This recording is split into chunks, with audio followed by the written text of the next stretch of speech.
Versículo del día de hoy, Eclesiastés capítulo 7, versículo 2. Mejor es ir a la casa del luto que a la casa del banquete, porque aquello es el fin de todos los hombres, y el que vive lo pondrá en su corazón.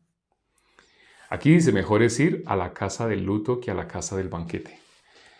Aquello que es el fin de todos los hombres. Pero lo más sorprendente es lo que aparece al final. El que vive lo pondrá en su corazón. ¿Por qué dice el que vive lo pondrá en su corazón? ¿A qué se refiere con esa expresión el que vive? ¿Acaso no todo el mundo vive? Para que alguien lo ponga en su corazón, uno se imagina, ¿no? Usando la lógica. Para que uno lo coloque en su corazón, significa pues, que uno está vivo. Pero porque ahí dice, el que vive lo pondrá en su corazón. Dice así porque en la Biblia, nosotros, toda la humanidad, desde Adán, quedamos destituidos de la gloria de Dios. ¿Quiénes? Todos nosotros. Cuando una persona llega a este mundo, ¿cómo nace? Nace indefenso, nace pequeño, muy pequeño y muy débil, muy frágil, pero ya nace siendo pecador. Para el común de las personas esto es terrible. No, así no. Nosotros usamos cuando vemos a un bebé, ¿qué surge de nosotros al ver a un bebé? Indefenso, puro. Nosotros decimos así, ¿no? Puro, inocente. Así decimos esas palabras. Porque nosotros tenemos el concepto de pecado muy diferente a lo que la Biblia dice que es el pecado.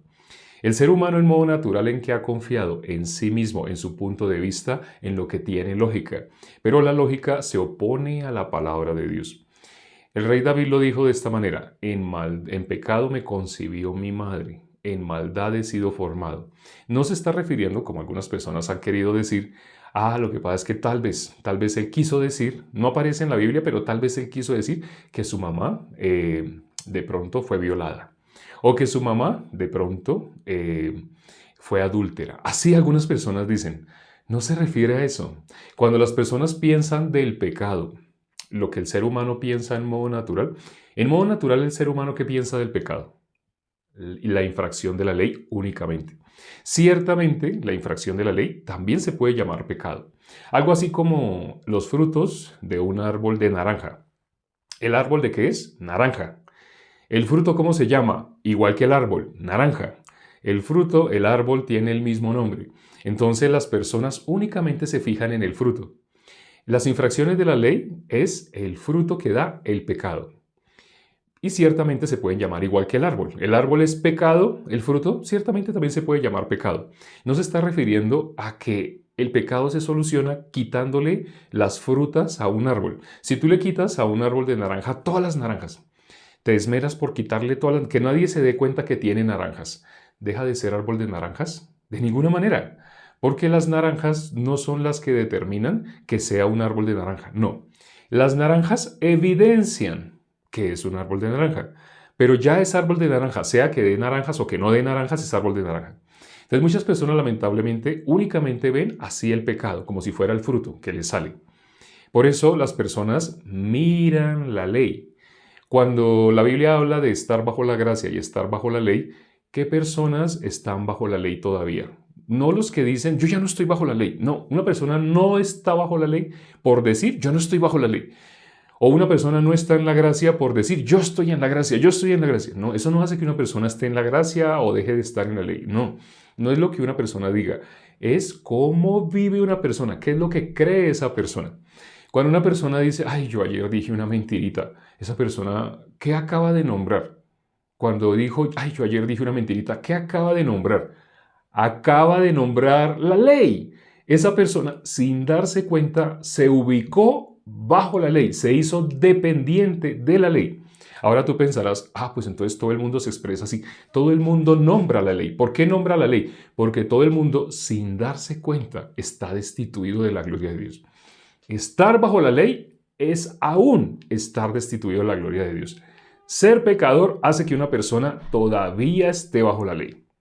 Cuando una persona deja de estar bajo la ley, cuando esa persona recibe la salvación. ¿Y cuándo recibe la salvación? cuando pasa de muerte a vida. Por eso el versículo que vimos hoy dice al final, el que vive lo pondrá en su corazón. ¿Por qué dice el que vive? Porque todo el mundo está muerto. Jesús dijo en Juan capítulo 5, versículo 25, dijo, viene la hora y ahora es cuando los muertos oirán la voz del Hijo de Dios. Los que la oyeren, ¿qué pasa? Los que la oyeren vivirán. O sea que toda la humanidad está muerta en modo natural.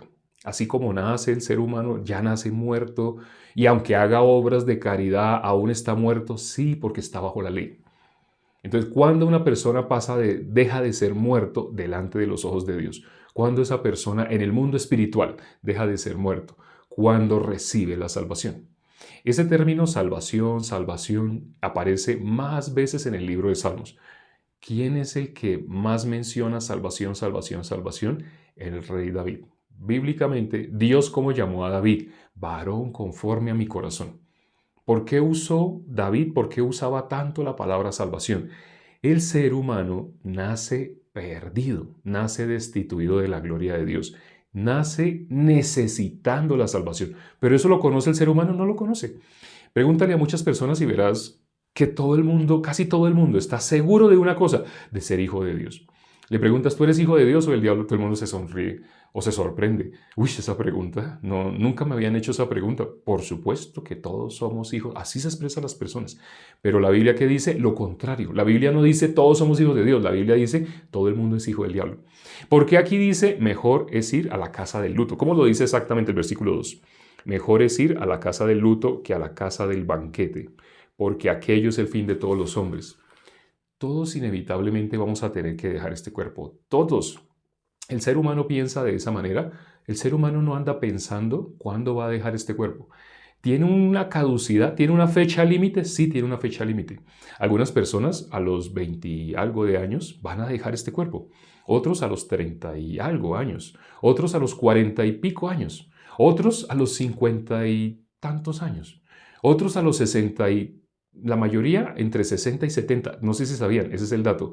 La mayoría están dejando este cuerpo entre los 60 y los 70. Algunos logran superar los 70, algunos entre los 70 y los 80. Y hay algunos más sorprendentes que logran superar los 80. Y por ahí 1 de cada 1000 logra superar la cifra del número 90. Pero no significa que llegó esos últimos 10 o esos últimos 20 años, excelente. No, generalmente cuando una persona supera los 90, llega muy, muy mal. Averigüen, busquen fotos, videos de personas que lograron superar la línea de los 90. Y aún más raro, si una persona logra superar los 100, esa persona sale en el periódico. Ustedes se habrán enterado cuando alguien en su ciudad, entre millones de personas, cuando alguien logra superarlos, murió a los 101, 102, 103. Cuando una persona logra superar, hasta en el periódico aparece, en las noticias aparece. Pero el ser humano no se da cuenta, es muy limitado. Si ya tienes alrededor de 40 y algo, 50 y algo, tal vez te quedan 10, 20, máximo de pronto 30. Exagerando, de pronto puedas ser una persona súper excepcional, como si se hubiera ganado la lotería, de pronto estés en los que superan los 90. Esto que estoy diciendo sé que suena horrible, sé que suena terrible, porque el ser humano que le gusta que le digan que los cumpla feliz hasta el año sin fin. El ser humano está acostumbrado a eso. Nosotros nos hemos lavado el cerebro para pensar que nunca vamos a dejar este cuerpo. Por eso cuando una persona se enferma automáticamente piensa, ay, médico, médico, médico.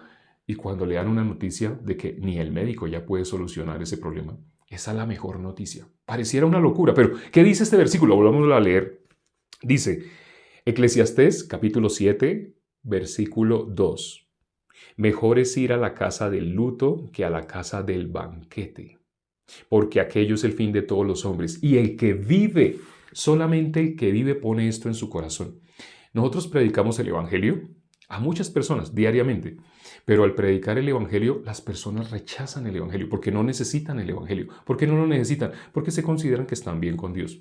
¿Por qué se consideran que están bien con Dios? Porque creen en sí mismos. No necesitan mirar la palabra de Dios, no. Solamente como ellos se sienten. Se sienten que yo no le hago mal a nadie. Así algunas personas se expresan. Sí le hacen mal a todo el mundo, pero no se dan cuenta. Pero dicen, yo no le hago mal a nadie. Las personas piensan que su bondad Dios tiene que reconocerle, pero no es así. Todo ser humano, cuando vamos a un funeral y predicamos en un funeral, las personas están frente a su familiar que murió. En ese momento las personas están pensando lo contrario a que lo cumpla feliz hasta el año sin fin.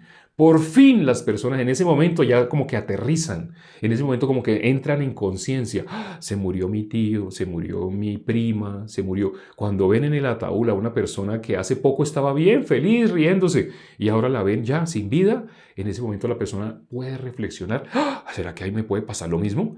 O sea, sé que suena hasta pronto un poco chistoso, pero de verdad el ser humano, engañado por Satanás, no piensa que va a dejar este cuerpo. Pero cuando una persona aterriza, se sacude ya. Tú tienes un tiempo límite. Ese es el fin de todos los seres humanos. Cuando una persona aterriza, en ese momento le podemos predicar el Evangelio. Es más fácil que pueda recibir la palabra de Dios en ese momento. Por eso aquí dice, el que vive lo pondrá en su corazón. Se nos acabó el tiempo, vamos a hablar ya para terminar. Padre, gracias por este tiempo que nos permites para considerar tu palabra. Gracias, Señor, por el privilegio que nos das de poder todos los días, todas las mañanas, durante 10 minutos, escuchar así tu palabra, un versículo, meditar sobre ese versículo. Permite que las personas que se conectaron el día de hoy reciban ese privilegio que nos has dado de la salvación. Todo el mundo la necesita, pero todo el mundo piensa que no la necesita. Casi nadie busca de ti, porque casi nadie piensa en ti, casi nadie piensa en lo limitado que son sus días en este cuerpo. La sociedad, el mundo, la corriente de este mundo hace que el ser humano piense lo contrario, esté enfocado en su vida como si fuera a vivir eternamente en este cuerpo. Y ciertamente la eternidad es para el ser humano, algunos en el castigo eterno y los justos, dice la Biblia, en la vida eterna. Ten misericordia a todos los que se conectaron el día de hoy. Permite que todos los que hoy se conectaron alcancen a ser justos, es decir, reciban la salvación. Te lo pedimos y hemos orado en el nombre de Jesús. Amén. Gracias a Dios, hoy escuchamos la palabra. Todos los días, por 10 minutos, tenemos un espacio, Dios mediante, para poder escuchar un versículo, un versículo. Inicia el día con la palabra de Dios. Saca disciplina para la palabra de Dios. Tenemos disciplina para muchas cosas, sobre todo económicas, para ir a trabajar, para buscar más negocios, para hacer otras cosas. Te invito a que tengas disciplina, 10 minutos diarios para escuchar la palabra de Dios. Nos vemos mañana a la misma hora, finalizando casi siempre a la misma hora. Chao.